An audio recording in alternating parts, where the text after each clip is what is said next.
We are taking a 1-week break from our series in Romans just because it's Thanksgiving week.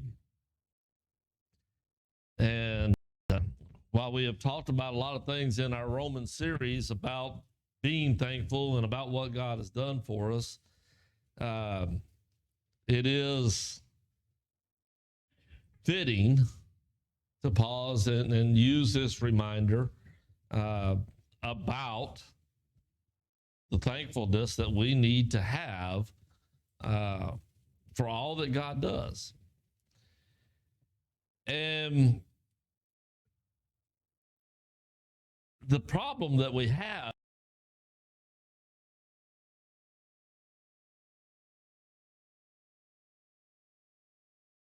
in the details of everyday life, that we do what?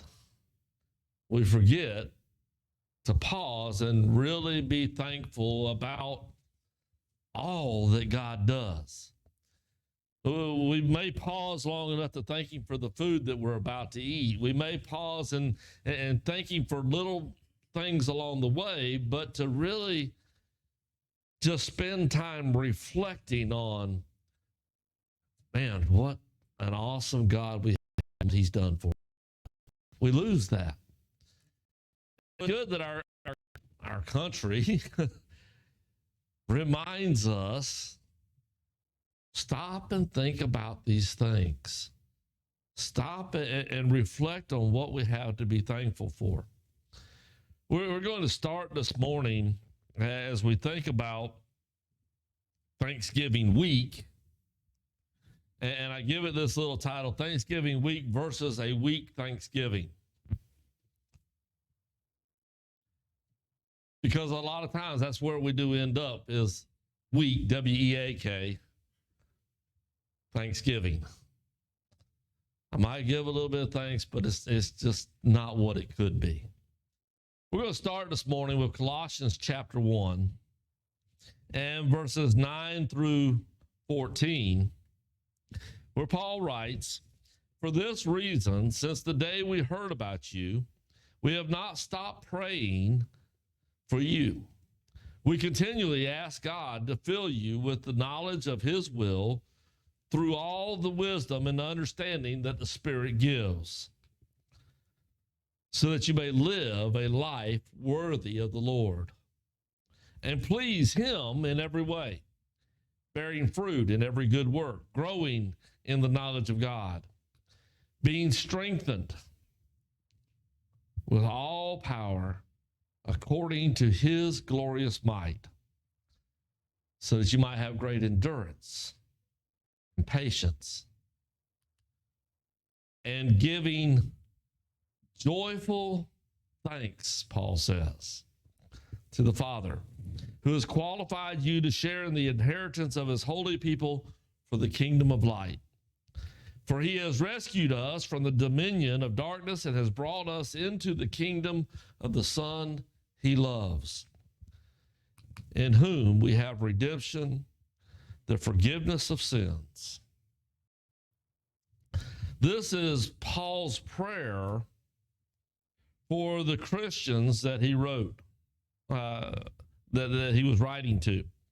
And I want to just real quickly go through a list of things to notice from this prayer.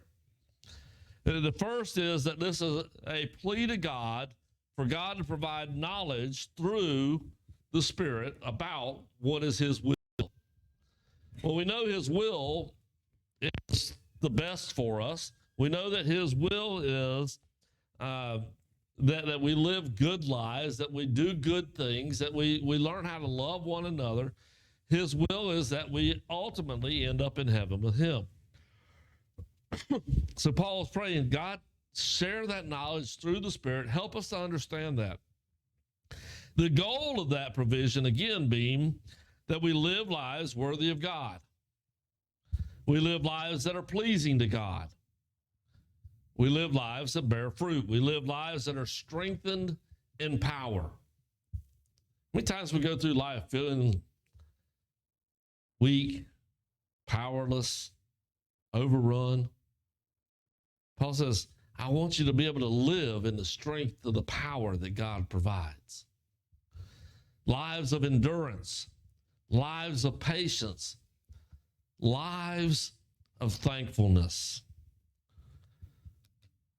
But notice, as I kind of emphasized as I read the verse there in verse 12, not just thankfulness, but rather joyful thankfulness. And to me, this is the difference between really giving thanksgiving and that weak thanksgiving. You ever do something for somebody to have them respond with, yeah, thanks, really appreciate that. I know that must have been a lot for you to do. Thank you. How'd that make you feel? Kind of weak. It makes you kind of feel like they're just going through the politeness of saying thank you. They're going through this motion. There's no real appreciation, no real happiness, no real thanks there. And yet, so many times, that's how we give thanks to God. God, thank you for this food that we're about to eat. Bless it to our bodies. Bless us in your service. I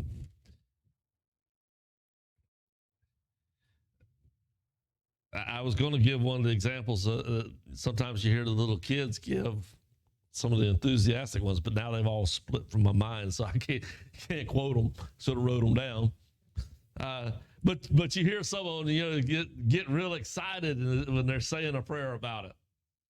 Yeah. Which one do you think God would rather hear?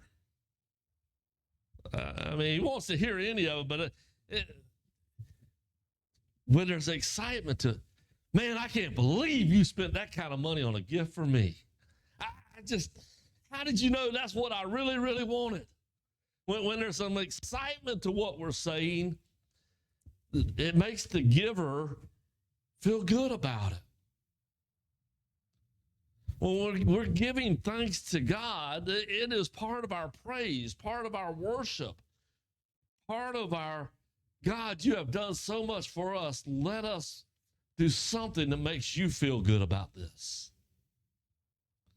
We're not just taking you for granted. You're not just where we turn to in moments of problems, but Father, I turn to you in moments of praise as well.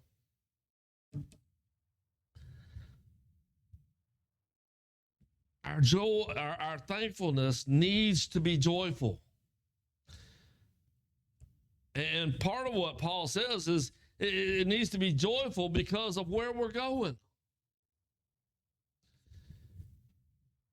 God, you have qualified us to share in an inheritance with your holy people in the kingdom of light. He's talking about heaven. You have qualified me when I couldn't qualify myself. You have qualified me to be able to share in a place where there's not going to be any tears, where there's not going to be any hurt, where there's no sorrow, where all there is joy, where I'm in your presence. It's not something to get excited about.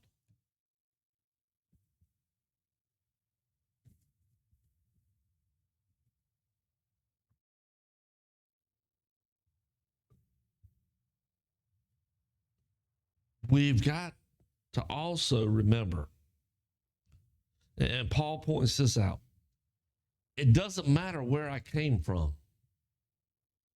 And this is the part I think that so often robs, along with getting caught up in the moment, robs us of our joy, robs us of our thankfulness.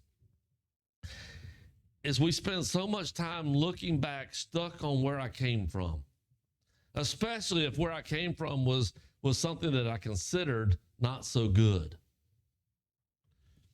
But the reality of what God has done for us is it doesn't matter where I came from. It doesn't matter how good it was or how bad it was.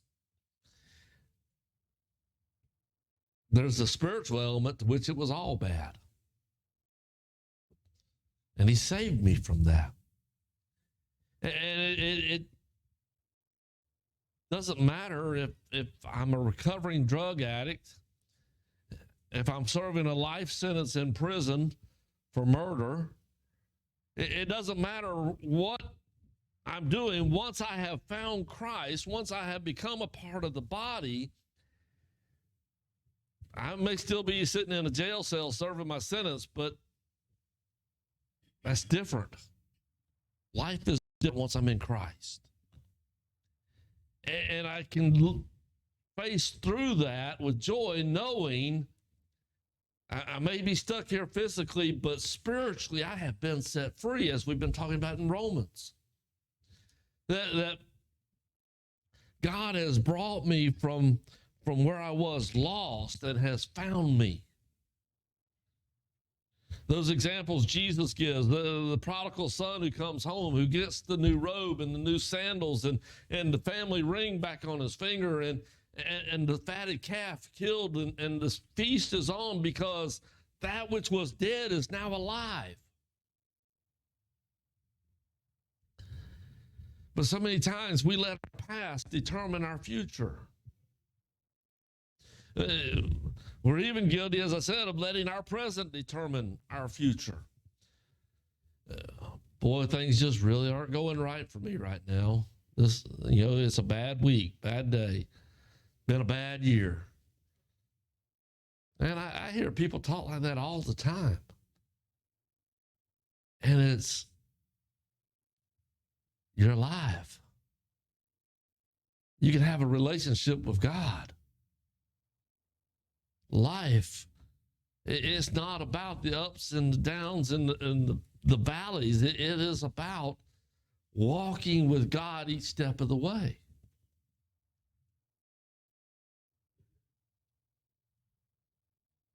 So we can't let the past, we can't let the moment determine my future, because it will rob my future. It'll rob my joy. It'll rob my hope. And Paul says, that's my prayer, is that God will provide you what you need so that doesn't happen. But so many times, this is our statement: I don't feel joyful. We get caught up in those heat of the moments. We begin to lose our joy. We begin to lose our thankfulness. It's why we go days maybe without expressing our thankfulness to God.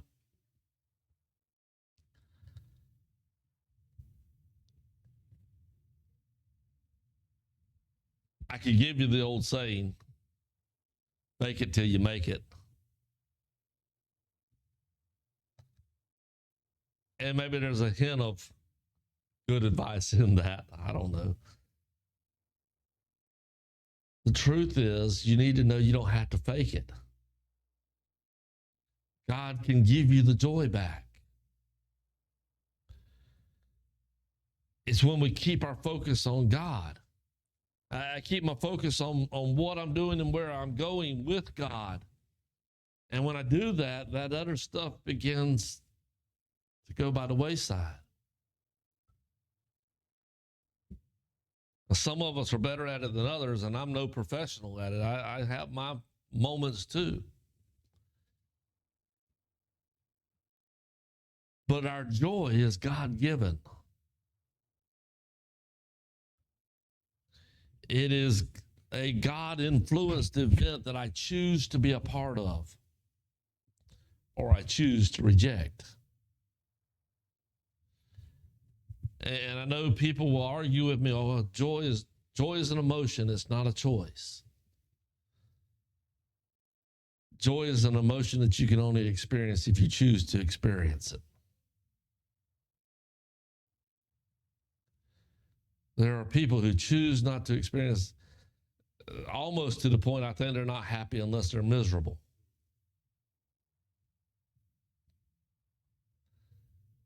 But when you choose, today, regardless of how things go, I am going to look for the joy that God is putting around me.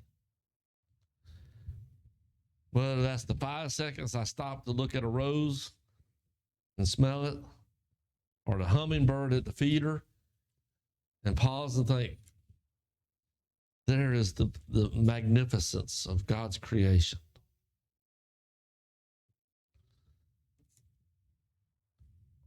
Or whether it's finding joy because I was hurting and a friend reached out, called, or saw me and put an arm around my neck and hugged me.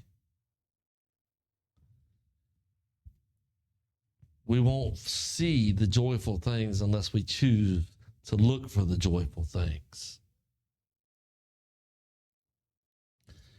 We're going to close out this morning looking at Psalm chapter 30.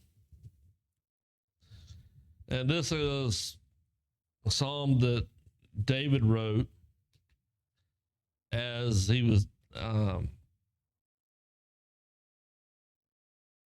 going through some important moments of his relationship with God. And I just want you to look at the things that he writes and kind of see how David was choosing to find the joy that God was providing.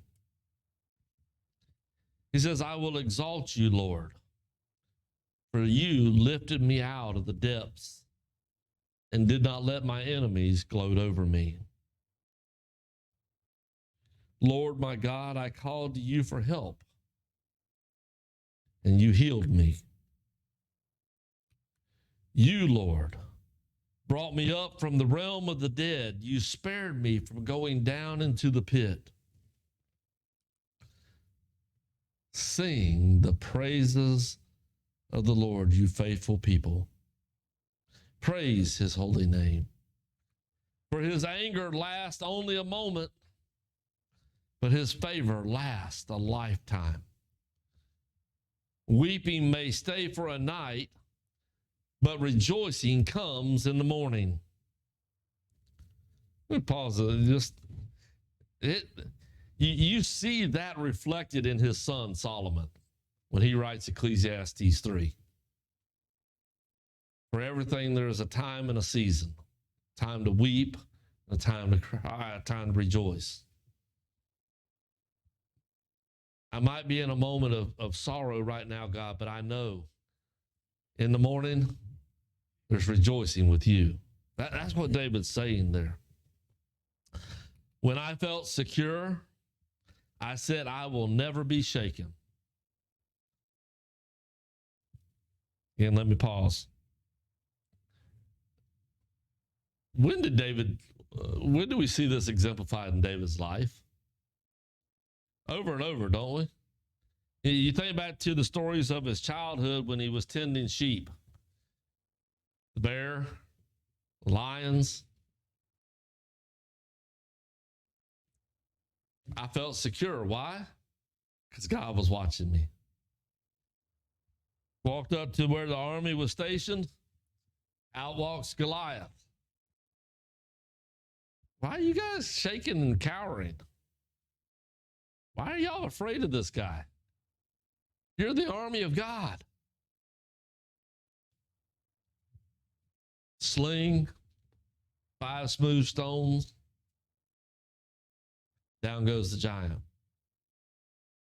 I'll not be shaken because I felt secure as he announced, this battle's already won because it's God's battle. That is one of the keys to learning to find joy in everything. Realizing this is God's battle, not mine. Verse 7, Lord, when you favored me, you made my royal mountain stand firm. But when you hid your face, I was dismayed. In your presence, I'm secure. When I can't see you, when I lose sight of you, I'm lost. To you, Lord, I called. To the Lord I cried for mercy. What is gained if I am silenced?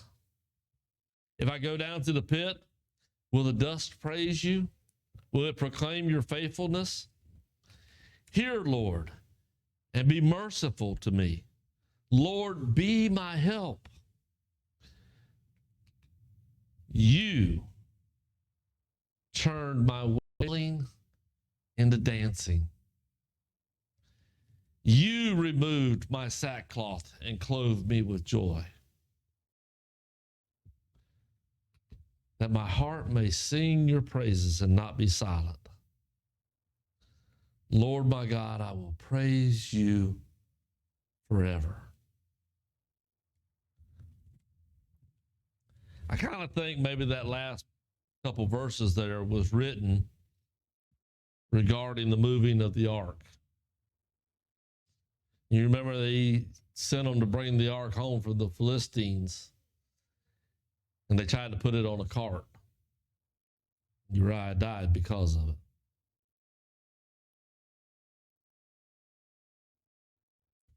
And David was mourning. And he said, I got to get back to what God said. How does God say move this thing? And he sent the priest back with the poles, and they carried it properly, and they brought it to the temple for the dedication. And when they brought it into town, into Jerusalem, it said, some versions say naked, some say half naked, David danced in the street in celebration to God. I'm not saying we need to take our joy quite that far. But when criticized about it, he said, I wasn't dancing before you, I was dancing before God.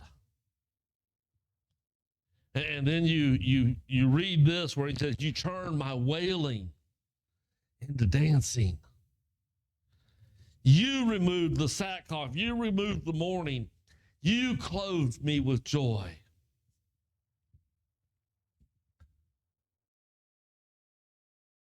That's what God can do in our lives. But it takes this mindset, this heart that David had that says, I've got to realize the moments where I've allowed the blinders to come on where I can't see you, God. I've got to realize that the moments that are going wrong in my life are because I have allowed that to happen. And the answer is, take off my blinders and look for God. To see him in every moment, whether it's that he's pouring out the blessing upon me, or whether it's reaching out his hand to pick me up and pull me out of it. Whether it's crying out to him, Lord, save me, Lord, heal me, Lord, turn my mourning into dancing.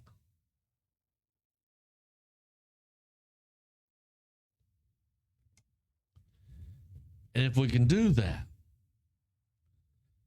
we'll not only have a Thanksgiving week, we'll have a Thanksgiving life. We'll find a lot more joy. True joy. Not faking it till you make it. You'll be made it.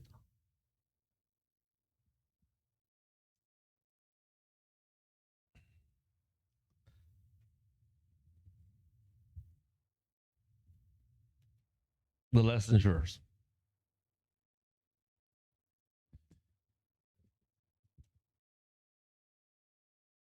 If you found yourself not so joyful, don't stay there. To dwell on it, to live in it, only robs you of your future. It robs you of hope for joy.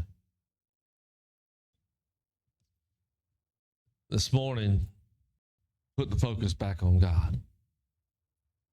Take advantage of this week of Thanksgiving. Really spend some time thinking about what God has done. Not surface stuff, digging deep. I haven't seen as much of it this year. Last few years, you've seen a lot of people on Facebook and all doing the however many days of Thanksgiving, 30 days of Thanksgiving or whatever, where they listed something each day that they were thankful for. I haven't seen a lot of that this year. Also, I haven't seen a lot of happiness this year. Maybe it's because we're not focusing on God. If we can help you in some way to get back